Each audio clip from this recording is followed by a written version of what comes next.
Mediclaim घेताना फक्त premium बघून मेडिक्लेम घेत असाल तर आयुष्यात सगळ्यात मोठी चूक करताय. हे 5 पॉईंट्स नक्की लक्षात ठेवा. पहिला पॉईंट म्हणजे सम इन्शुअर्ड कमीत कमी 50 लाख पाहिजे. मेजॉरिटी लोक 5 ते 10 लाखाचा इन्शुरन्स घेतात आणि एका हॉस्पिटलायझेशनमध्ये 20 ते 25 लाख त्यांचे जातात. दुसरा पॉईंट, नो को पेमेंट क्लॉज. को पेमेंट म्हणजे काय की आपण 100 रुपये समजा बिल आलं तर 20 रुपये आपल्या खिशातनं द्यावे लागतात, 80 रुपये कंपनी देते.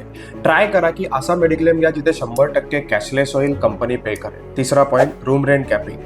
बऱ्याच मेडिक्लेम मध्ये रूम रेंट कॅपिंग असतं, म्हणजे एका सर्टन पॉईंट पर्यंत ते तुम्हाला कॅशलेस देतात, बाकी तुम्हाला गोष्टी तुमच्या खिशातनं पे करायला लागतात. ट्राय करा असा मेडिक्लेम घ्या की जिथे काही रूम रेंट कॅपिंग नसेल. Fourth point, pre and post hospitalisation expense. काही आजारानंतर तुम्हाला काही टेस्ट करायला लागतात, काही औषधं घ्यायला लागतात ज्याची कॉस्ट जास्त असते. बऱ्याच मेडिक्लेम मध्ये 180 डेज प्री आणि 180 days post, pre and post hospitalisation expense covered असतात. असाच मेडिक्लेम घ्या. अँड लास्ट इम्पॉर्टंट पॉईंट म्हणजे ॲडवायझर थ्रूच घ्या.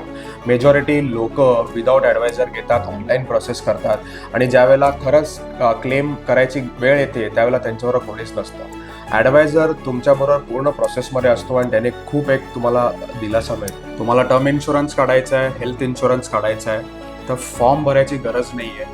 माझ्या टीम मेंबर अपूर्वाला तुम्ही डायरेक्ट कॉल करून इन्शुरन्स काढू शकता. नंबर तुम्हाला फ्लॅश होईल. थँक्यू.